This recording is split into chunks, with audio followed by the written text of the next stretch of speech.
life. You can have more than you've got because you can become more than you are. That's the challenge.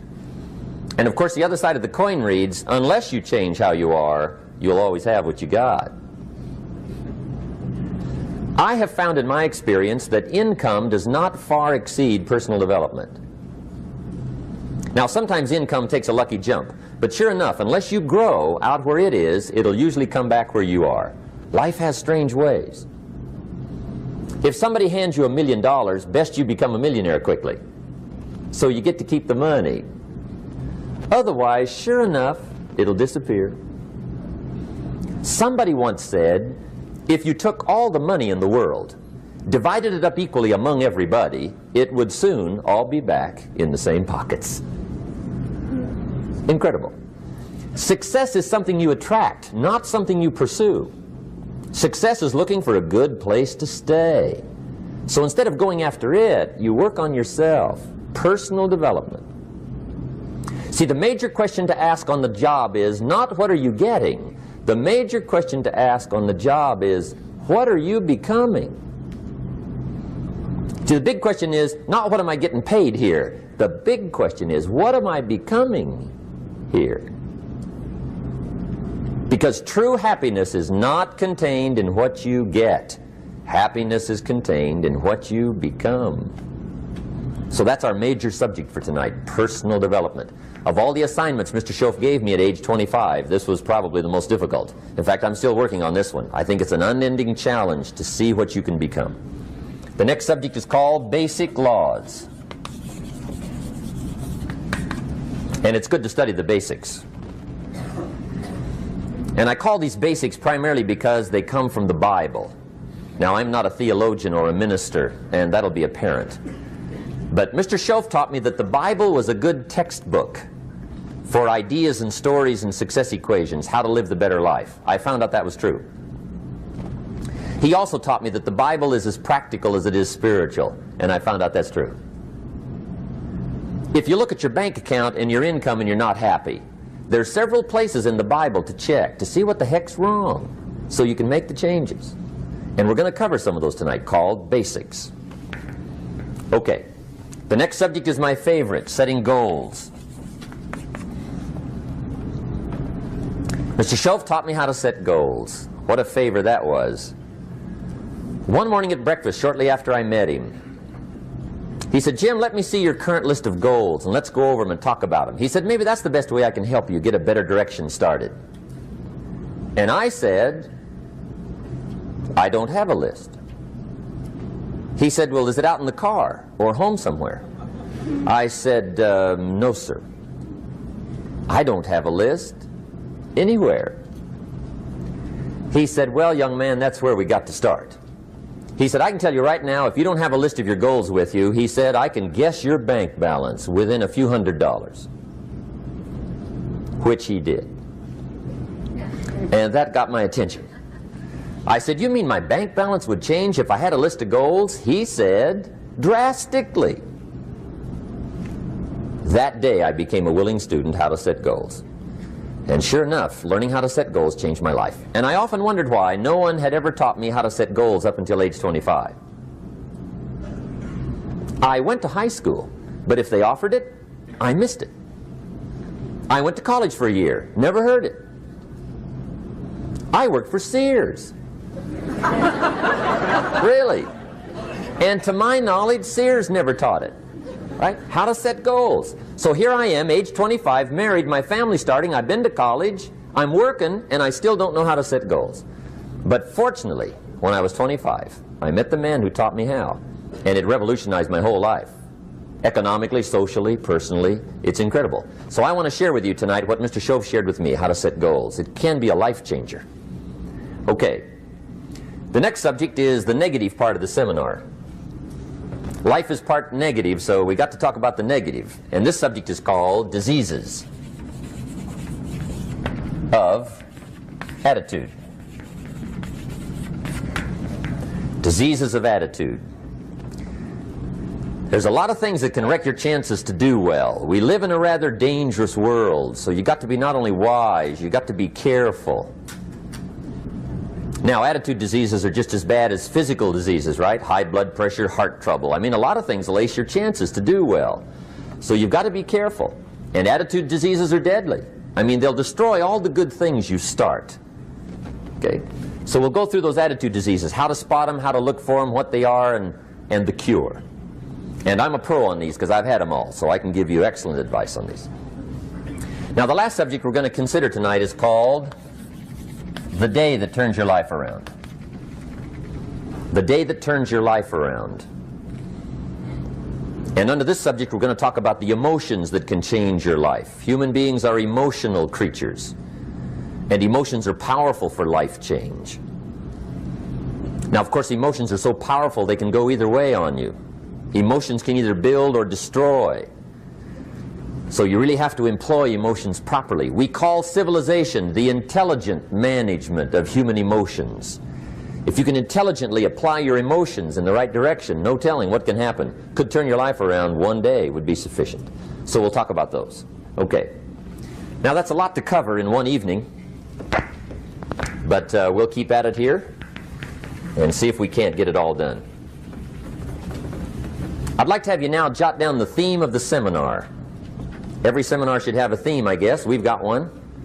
It's on some of our literature if you happen to notice it, but if you didn't, for your notes, here it is. The theme of the seminar goes like this: the major key to your better future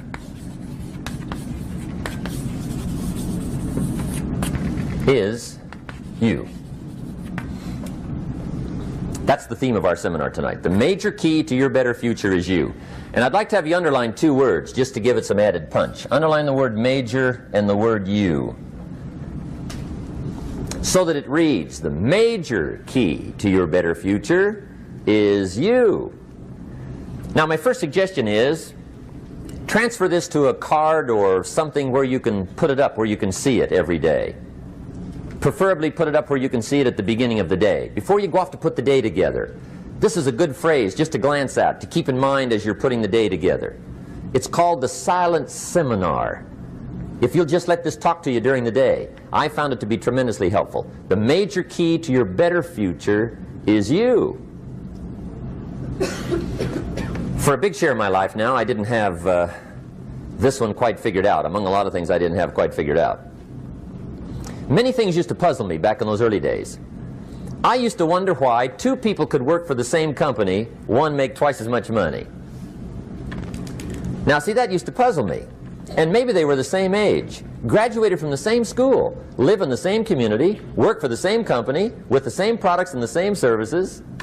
They've got the same traffic, the same problems, and one makes $1,000 a month, the other one makes $2,000 a month.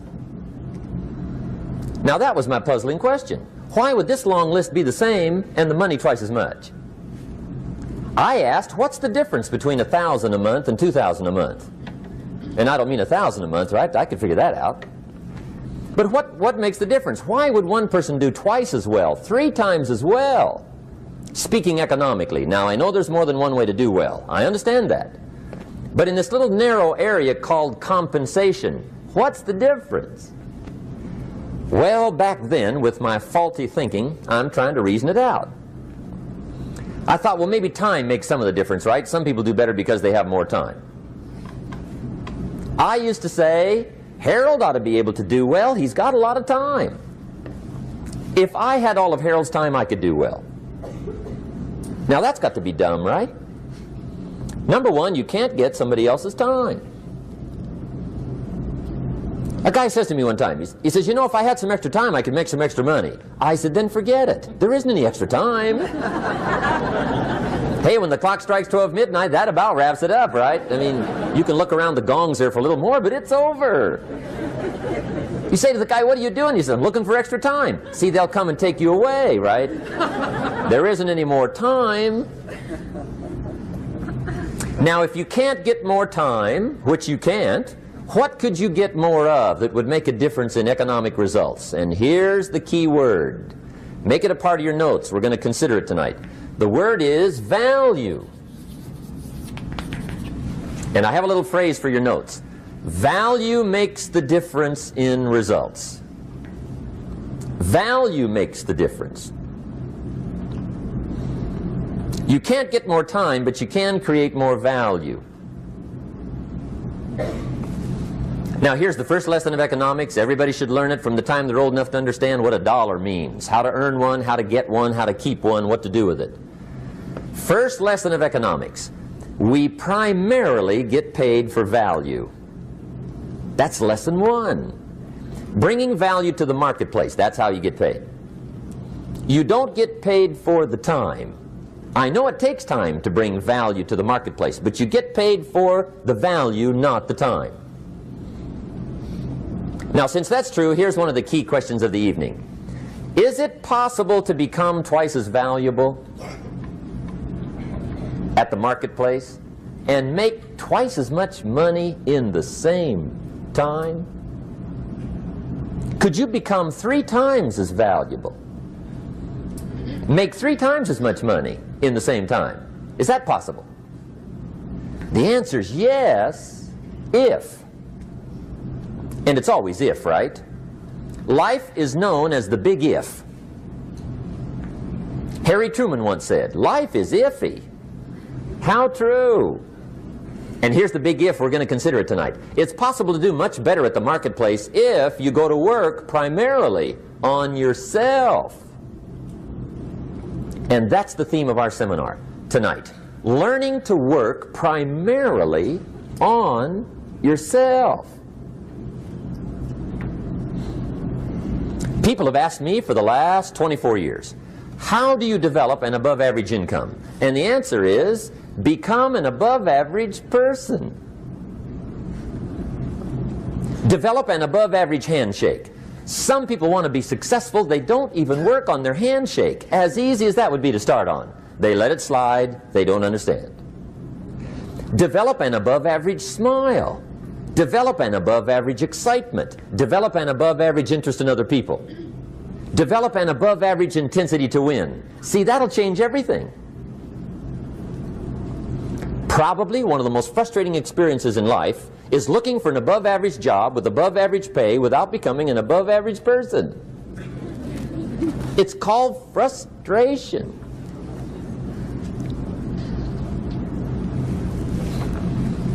And Mr. Schoaf gave me probably the greatest clue he gave me when I first met him. He said, Jim, if you want to be wealthy and happy the rest of your life, just learn this lesson well. He said, learn to work harder on yourself than you do on your job.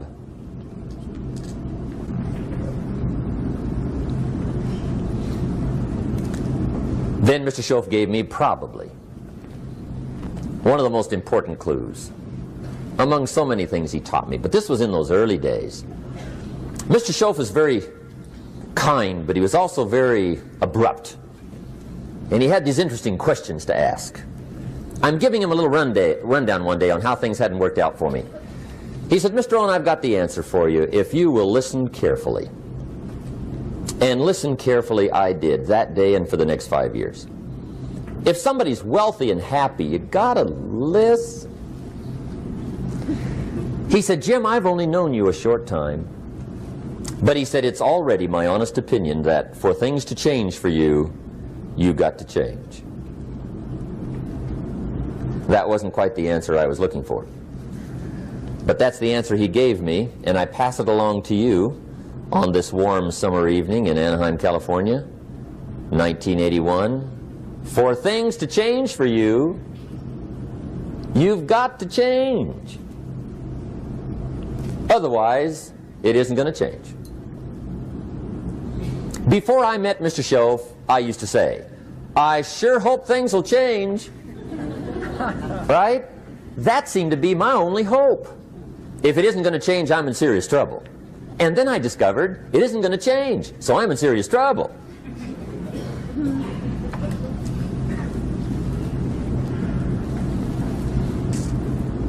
See, I can tell you what the 80s are going to be like. You have dropped into the right place. I did a seminar one time for Standard Oil executives and management in Honolulu. And we're having a conference one day on this big conference table.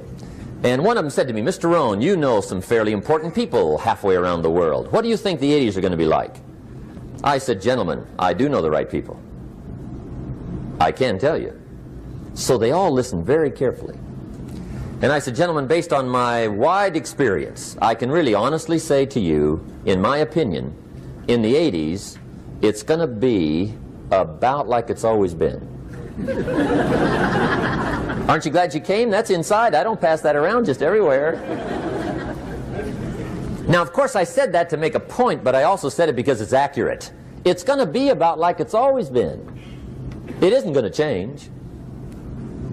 The tide comes in, and then what? It goes out. For 6,500 years that we know of, recorded history, and probably long before that. So it is not going to change. It gets light, and then what? It turns dark. 6,500 years. See, it's not likely to change. And we're not to be startled by that.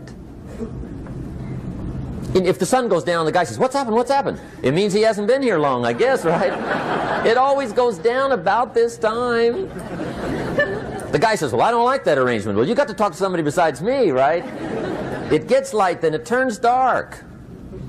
In rotation, the next season after fall is what? Winter.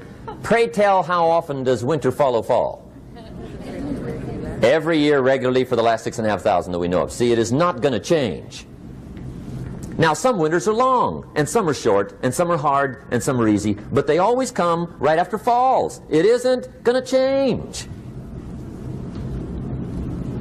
Sometimes you can figure it out, sometimes there's no way to figure it out. Sometimes it goes well, sometimes it gets in a knot. Sometimes it sails along, sometimes it gets in reverse. See, that's not going to change. The last 6,000 years reads like this: opportunity mixed with difficulty. That's how it reads. It isn't going to change. The man says, well, if it isn't going to change, how will my life ever change? Answer, when you change.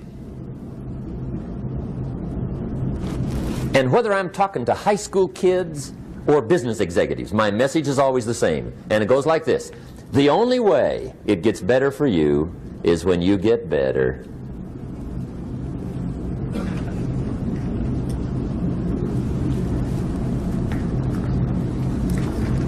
Let me give you the 4 major lessons in life to learn. Here's 4 majors. It's good to study the majors. In our weekend seminar we teach. Some people don't do well because they major in minor things. You've got to be on the lookout. At the end of every week, end of every month, you've got to check, make sure you're not spending major time on minor things. Okay, we go through that whole series. Majors and minors. Now, let me give you 2 phrases before we get to the 4 majors. This will set it up and you'll see where I'm going. 2 key phrases for your notes. Here's the first one. Life and business is like the changing seasons. That's the first phrase. Life and business is like the changing seasons. One of the best ways to describe life, it's like the seasons. Frank Sinatra sings, life is like the seasons. Now here's the second phrase. Very important. You cannot change the seasons, but you can change yourself. You can't change the seasons, but you can change yourself. And see, that's how life gets better for you, not by chance, but by change. Now here's the 4 major lessons in life to learn. I've got my first book finished, came out a couple of weeks ago. This is in it, the 4 major lessons in life to learn. Here they are. Number 1, learn how to handle the winters. That's lesson 1. They come right after falls, with regularity. Some are long, and some are short, and some are hard, and some are easy, but they keep coming. You must learn to handle the nights. They come right after days. You must learn to handle difficulty. It comes right after opportunity. You must learn to handle recessions. They always follow progressions. For the last 6,000. See, it isn't going to change. The lesson you must learn is how to handle it. And there's all kinds of winters, right? The winter when you can't figure it out. The winter when it all goes smash. The winter when it turns belly up. The winter when it won't work, when you've run out of money and you've got a broken heart. See, those are winter times. There's all kinds. Economic winters, social winters, personal winters. When your heart is smashed in 1,000 pieces and the nights are unusually long, your prayers seem to go no higher than your head. It's wintertime. Barbra Streisand sings, "It used to be so natural to talk about forever, but used to be's don't count anymore. They just lay on the floor till we sweep them away. You don't sing me love songs, and you don't say you need me, and you don't bring me flowers anymore." A song of winter. But see, the disappointments come.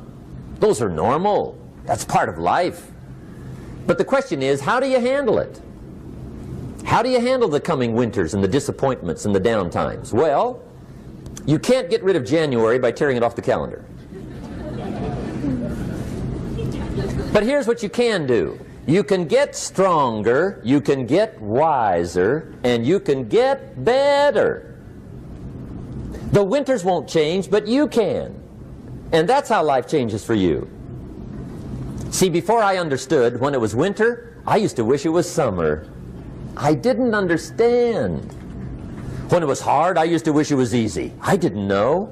And then Mr. Schoaf gave me a part of his very unique philosophy when he said, "Don't wish it was easier, wish you were better." See, that triggered my whole life change. Don't wish for less problems. Wish for more skills. Don't wish for less challenge. Wish for more wisdom. That's the key.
Now here's the 4 major lessons in life to learn. I've got my first book finished, came out a couple of weeks ago. This is in it, the 4 major lessons in life to learn. Here they are. Number 1, learn how to handle the winters. That's lesson 1. They come right after falls, with regularity. Some are long and some are short and some are hard and some are easy, but they keep coming. You must learn to handle the nights. They come right after days. You must learn to handle difficulty. It comes right after opportunity. You must learn to handle recessions. They always follow progressions for the last 6,000. See, it isn't going to change. The lesson you must learn is how to handle it. And there's all kinds of winters, right? The winter when you can't figure it out. The winter when it all goes smash. The winter when it turns belly up. The winter when it won't work, when you've run out of money and you've got a broken heart. See, those are winter times. There's all kinds. Economic winters, social winters, personal winters. When your heart is smashed in 1,000 pieces and the nights are unusually long, your prayers seem to go no higher than your head. It's winter time. Barbra Streisand sings, "It used to be so natural to talk about forever, but used to be's don't count anymore. They just lay on the floor till we sweep them away. You don't sing me love songs, and you don't say you need me, and you don't bring me flowers anymore." A song of winter. But see, the disappointments come. Those are normal. That's part of life. But the question is, how do you handle it? How do you handle the coming winters and the disappointments and the down times? Well, you can't get rid of January by tearing it off the calendar. But here's what you can do. You can get stronger, you can get wiser, and you can get better. The winters won't change, but you can. And that's how life changes for you. See, before I understood, when it was winter, I used to wish it was summer. I didn't understand. When it was hard, I used to wish it was easy. I didn't know. And then Mr. Schoaf gave me a part of his very unique philosophy when he said, "Don't wish it was easier, wish you were better."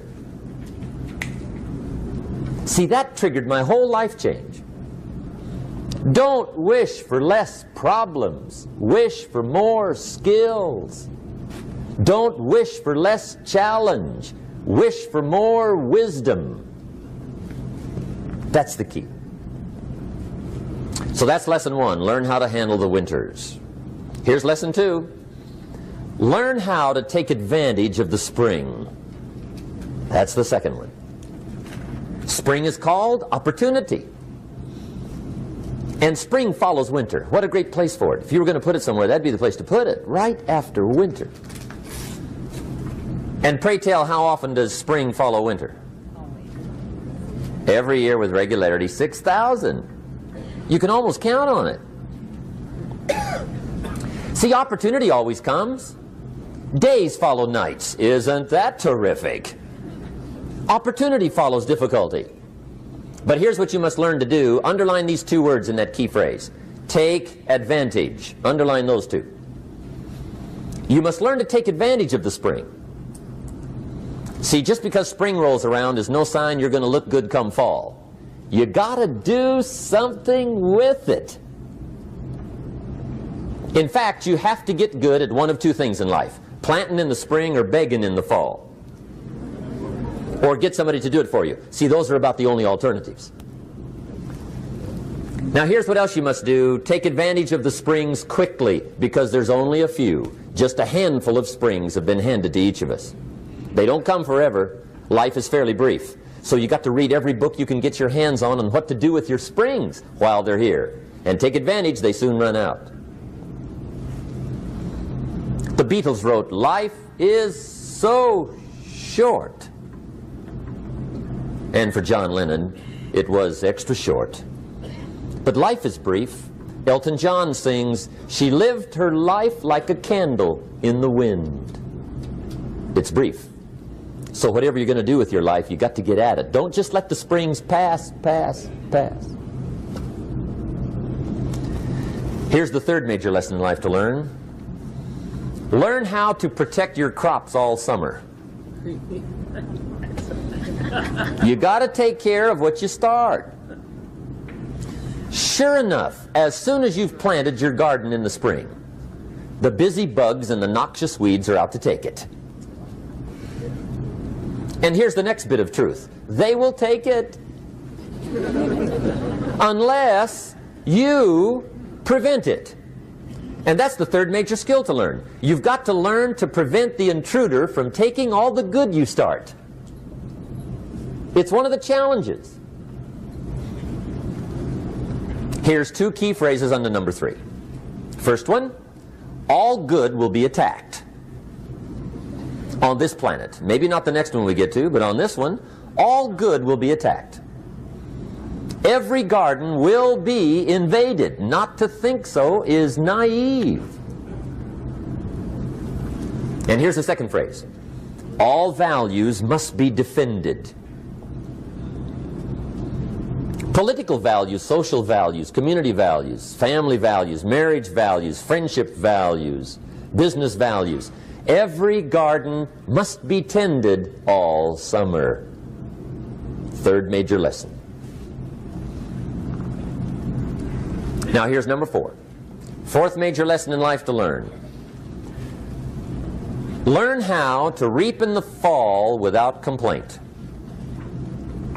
Learn to reap come harvest time without complaint. Take full responsibility for what happens to you. It's one of the highest forms of human maturity, accepting full responsibility. It's the day you know you've passed from childhood to adulthood, the day you accept full responsibility. And another note, learn to reap in the fall without apology. Without apology if you do well, and without complaint if you don't. That's maturity. I used to have that long list of reasons why I wasn't doing well. To explain. You got to explain, right? Otherwise you're going to look bad. I used to have this funny list called Reasons for Not Looking Good.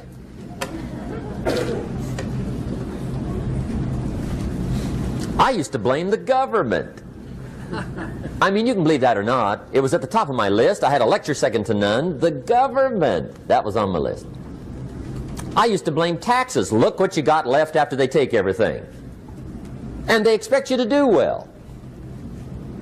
That was on my list there. Prices, that one's easy, right? You walk into the supermarket with $20, come out with a little half bag. So I had that on my list. I used to blame the weather. I blamed the traffic. I used to blame my car. I blamed the manufacturers. I used to blame the company. I blamed company policy. I used to blame the training program. I blame my negative relatives. They were always putting me down. I blame my cynical neighbors. They're just selfish, looking out for themselves. Won't loan you money? They were on my list.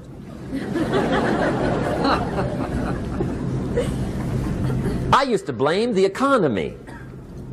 I blamed the community. That's a pretty good list for not doing well, isn't it? I thought it was good. I'll never forget one day, Mr. Schoaf was very kind, but he was also very blunt. And this was no exception. And I'm glad he was blunt. There's a lot of things I'd have missed if he hadn't have been blunt. One day, with sort of a curious look on his face, he said, "Jim, just out of curiosity, tell me, how come you haven't done well up until now?" Excellent question. I thought, well, so I won't look too bad, I'll go through my list.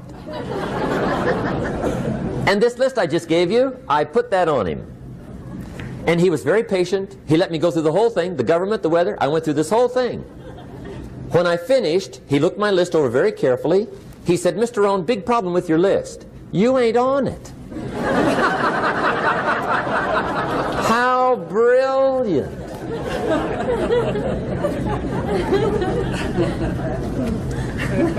When I went to work for him a few months later, I learned very quickly to tear up my list, reasons for not doing well, and I threw it away. And I got me a fresh piece of paper. And I put one word on it. Me.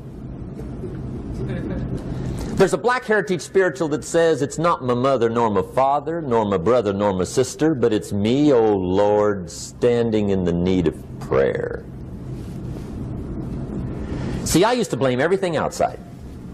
And then let me give you a little philosophy that helped turn my life around. For your notes, here it is. It's not what happens that determines the quality or the quantity of your life. It's not what happens. And the reason is because what happens to about everybody. No different. The sun went down on all of us last night. A common event, a happening. And I found out that the same things can happen to two different people. One gets rich and one stays poor. Why is that?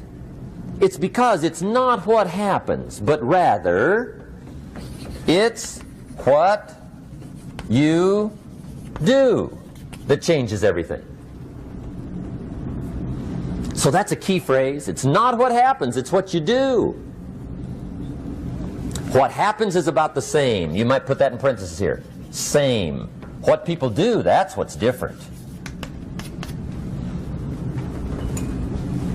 Anything can happen, right? Everything can happen. I've heard all the stories. I've been one of the stories. Hey, we could all tell stories all night long, right? Happenings. Anything can happen. Have you heard of Murphy's Laws? Anybody here heard of Murphy's Laws? Okay, most of you have. Murph had these laws. One of them was, if anything can go wrong, it will. That's one of Murphy's laws. He was not one of the great positive speakers of the day. But anyway, it's still true though, right? Anything can go wrong, everything can go wrong. For sure. I've fallen out of the sky so many times. Once to the tune of a couple of million. Devastating. Took me a while to survive that one. Now, it wasn't all that much, but it was all I had. Right? I mean, that's when it's much, right? When it's all you got. If you got 3, 2 go, you got 1 left, you ain't looking that bad. But when it all goes. Has anybody been there when it all went? Anybody? Come on, the rest of you liars. Go ahead. Hey, we've all been there, right? When it all went. Of course, it used to be a long time ago, right? When you ran out of money, got to 0, you were all through. Heck, now you can whistle right on by 0, right? I mean, they will bury you. That's what they will do.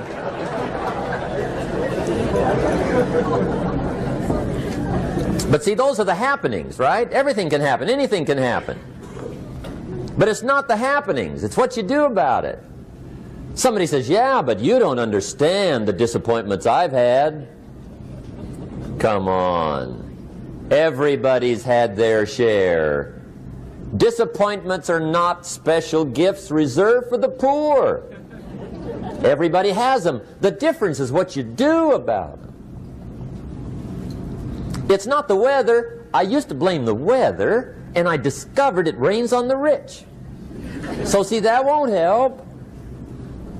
2 men wake up one morning, there's a rainstorm on. One of them looks out his window, sees the rainstorm, and he says, wow, what a storm. With weather like this, they can't expect you to go out and make sales. He stays home. Same morning, the other guy looks out his window, sees the same storm, says, wow, what a storm. But he says, you know what, with weather like this, what a great day to go out and make sales. Most everybody will probably be home. Especially the salesman.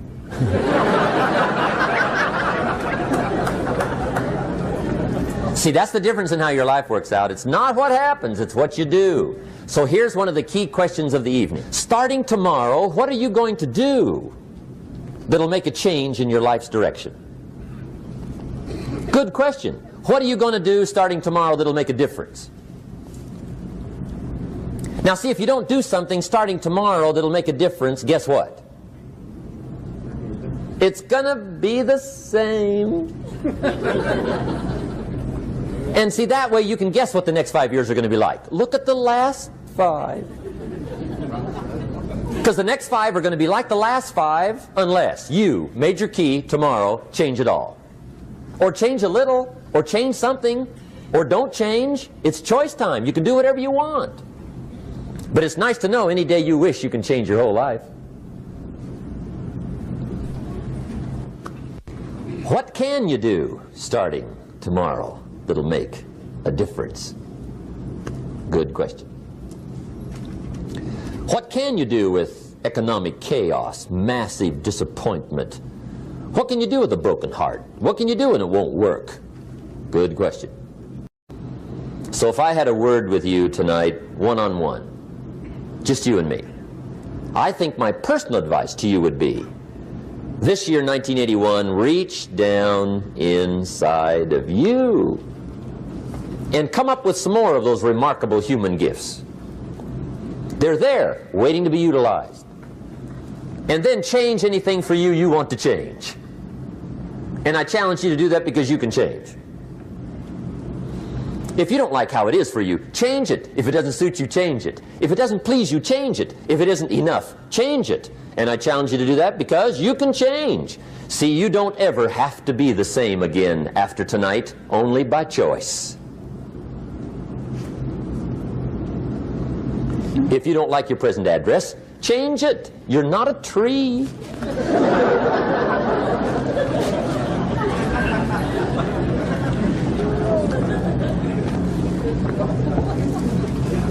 Now, let me give you 3 steps to personal development. Let's get down to the nitty-gritty. What does it take to really make the changes starting tomorrow? It takes more than philosophical pronouncement. I know that. It also takes more than enthusiasm. I know we're hearing a lot about enthusiasm these days, but see, that just won't do the job. We're still hearing the old cliches of the 30s, right? To be enthusiastic, you must act enthusiastic. But see, that's not going to help. After you have leaped about, there are some things you got to do, or it isn't going to change. See, you can get all excited about lifting 200 pounds till you get to the gym. And then you need a new excitement. And the new excitement is called discipline. Major step to human progress. Discipline. If there's one thing to get excited over, that's it. Get excited over your ability to make yourself do the necessary things. What could you make yourself do starting tomorrow that would change it all? No! Tell him. Now, see, that's exciting. On any given day, you can massively change the direction of your life. Murder is a clear example that any one person on any given day can forever alter the course of their life. It just happens to be a negative act. But just as sure as you can commit a negative act, you can also commit a positive act and forever alter your life, whenever you wish. Now that's exciting. And whatever that act might be that changes your life,